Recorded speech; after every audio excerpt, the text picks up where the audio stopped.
Thưa quý vị cùng các bạn, Thanh Long Vlog xin tiếp tập 10 Luật tuần hoàn của đời sống vô vi và hữu vi. Quyển Tận Thế và Hội Long Hoa, cuộc tổng hợp tư tưởng các đạo giáo, Cơ Đốc giáo, Phật giáo, Cao Đài giáo, Phật Thầy Tây An, Phật giáo Hòa Hảo, các bậc dị nhân và các nhà bác học.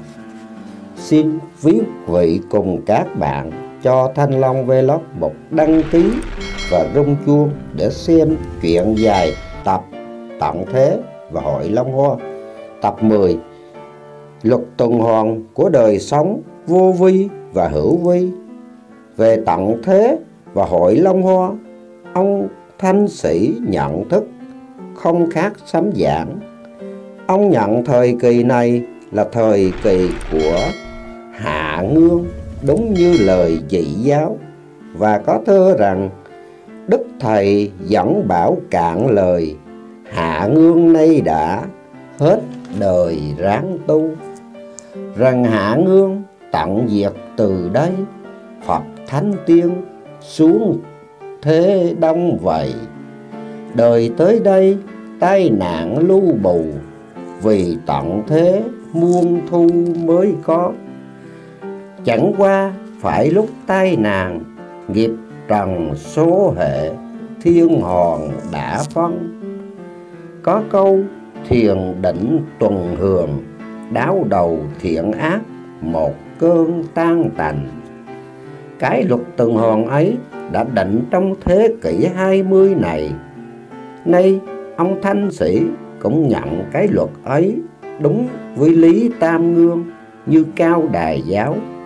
Ông đã nêu ra sở dĩ phải lập lại Tam Ngương là bởi con người trong thế kỷ 20 này quá trầm luân đoạn lạc. Và có thơ rằng trong rất nhiều kinh pháp siêu linh, người đọa lạc trầm luân mãi mãi, nên mới đành Tam Ngương lập lại, đời 20 thế kỷ tiêu điều. Trong hội này công quả ít nhiều, tùy duyên nghiệp luật triều thưởng phạt. Những tai biến trước ngày hội Long Hoa và lời ông Thanh Sĩ mở lời kiệt lỵ muốn tuôn, thấy đời tồi tệ lòng buồn nào hơn. Ngồi môi trau chuốt nghĩa nhân, trong lòng bội bạc oán hờn ai hay. Lời ngay mà dạ chẳng ngay, đời này miệng ngọt lòng cay thiếu gì. Buồn ai đem bạc đổi chì, tiên bồng chẳng tưởng, tưởng thì trầm mê. Tình anh em gây ra thù hận, đạo cha con giết lẫn với nhau. Tranh tước quyền sâu xé đồng bào, nghĩa chồng vợ hại nhau tàn nhẫn. Ở xóm chòm lắm điều nhơ bẩn, nào dâm ô nghịch lẫn oán thù. Phạm tội tình cướp trộm lưu bù, đường đạo đức mờ lu thái quá. Đời Hạ Ngương loạn lạc chiến tranh, chúng áp dụng thân binh dân chủ. Ỷ thông thái chơ đề cổ hủ, lo đua chen hấp thụ văn minh. Nào tự do trai gái kết tình, chừng mặt xích sức ăn xin mặt tốt. Đời mạt hạ nay đà cùng tột, đến đây rồi ráo rốt cuộc đời. Khối cuộc tuần hoàn chuyển động nhiều nơi, tiếng gầm thét rụng rời thân thể. Khắp thế giới từ đây hết kể, sự cạnh tranh cấu xé lan tràn. Miễn cho mình danh vị cao sang, mặc ai bị tai nạn trối kệ. Đời tận thế lắm cơn giông tố, cả muôn người chịu khổ điêu linh. Giống cỏ cây sắt đá vô tình, cũng chung chịu với mình bi thảm. Vì sắp đời đến cơ tận diệt, Đức Thế Tôn động lòng bi thảm, truyền cho các Bồ Tát tác xuống trần phổ hóa, cứu vớt chúng sanh. Và có thơ rằng: Phật từ bi lấy lòng thâu cảm, thấy chúng sanh tai nạn dập dồn. Động lòng thương Đức Phật Thế Tôn, truyền Bồ Tát tánh chân xuống thế. Khai đạo pháp tùy duyên phổ tế, có dắt dìu những kẻ chúng sanh. Quá mê si tham nhiễm tập tành, vì quyền tước lợi danh chen lấn. Và các đấng Bồ Tát đã xuống trần vào thế kỷ thứ 20 này. Và có thơ rằng: đạo ngày nay 20 thế kỷ, Phật ra đời dẫn chỉ trần ai. Đặng sớm lo tạo cảnh nguyệt đài, diều ba tánh khỏi nơi khổ hải. Đạo từ bi muôn đời ban rải, nay vẫn còn tồn tại triền miên. Buổi hạ ngương sanh chúng đạo điên, đem đạo đức tạo diền an lạc. Các đấng thiêng liêng ấy ngày nay đã mượn xác trần, cho nên dân chúng không tin. Nhưng rồi đây sẽ thấy các ngài tại thế. Và có thơ rằng: rồi đây đặng thấy Phật tiên, cõi thế gian tháo mở gông xiềng. Đưa nhân loại non tiên dựa kế, đó là tới thời giờ biến thế. Nay còn đang lọc lửa chánh tà, nên thảm sầu khắp cả ba gia. Chịu lắm cuộc phong ba cuồn cuộn, cả muôn dân đồ tháng đảo điên. Cam chịu chặt trung chuyên nhiều nổi, ngày càng ngày việc đời bối rối. Đường rộng dài khó nổi tới lui, từ đây cho đến định quyền, biết bao tan tóc khắp miền Á Đông. Lời ông Thanh Sĩ, lời dục thúc tu hành gắn gỗ.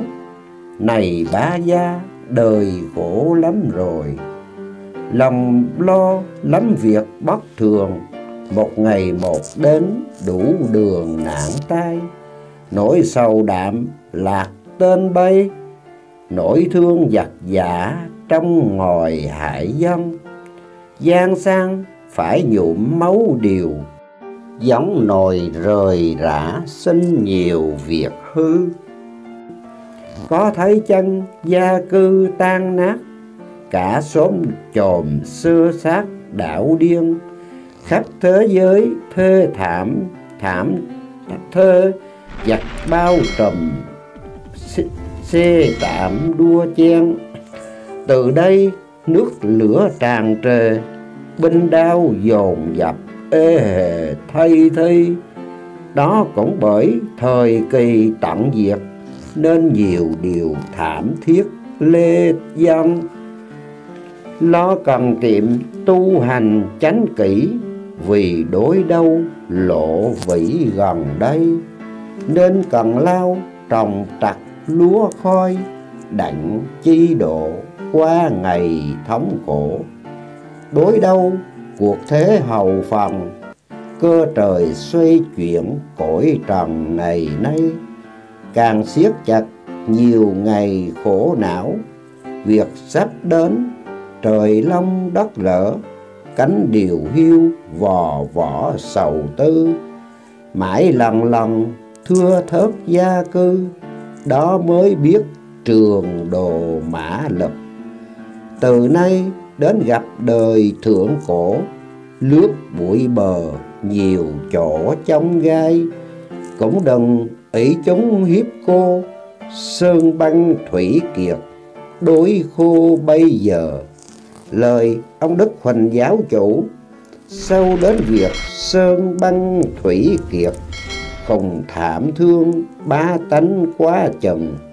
Lời ông Ba Thới có hổ lang ác thú đến nhà, hầm tha xấu bắt trẻ già thương ơi. Lời ông Thanh Sĩ để rồi đến việc can qua, đường đầy xấu bắt hầm tha tống cùng. Lời ông Thanh Sĩ mắt trông thấy tứ vi hổ báo, tai nghe rền cày cáo mài xanh nanh.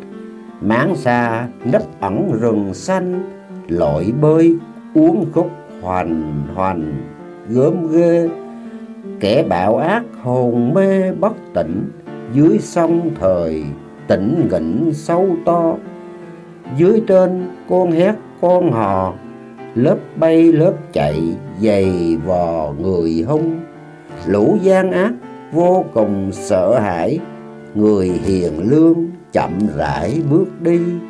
Nhờ ơn các bậc thần kỳ, thương người trung hậu hộ trì bình an. Kẻ bạc ác thầm than trộm trách, Phật trời không mở vạch rừng mê.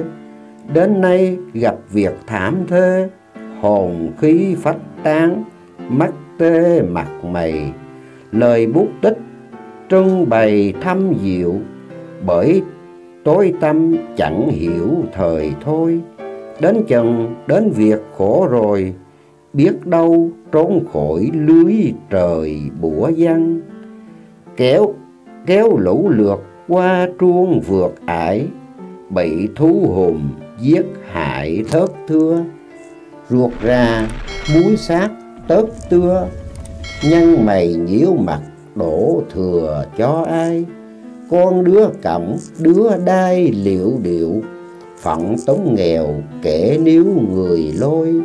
Yêu tinh bắt giết làm mồi, thương người ăn ở bạc vôi không còn. Nay thủy hỏa phong lôi sấm chớp, khắp hòn cầu trời đất chuyển xây. Dụng thần thông nam bắc đông tây, cả vạn vật muôn loài ngơ ngác. Từ đây lọc lửa sanh tinh, đặng chầu chúa thánh long đình sướng ca. Và cũng như lời sấm của ông Thanh Sĩ, nhận cuộc lừa lọc là một trường thi cho những người tài đức. Từ đây nhiều bậc nhiều trang, siêu quần bạc chúng lập đàn công danh. Trường thi trời Phật đã dành, ai người hiền đức ra tranh bảng vàng. Trong hội này công quả ít nhiều, tùy dương nghiệp luật triều thưởng phạt. Đáp những công hiền nhu khao khát, nhờ mưa lành tưới mát đá tòng.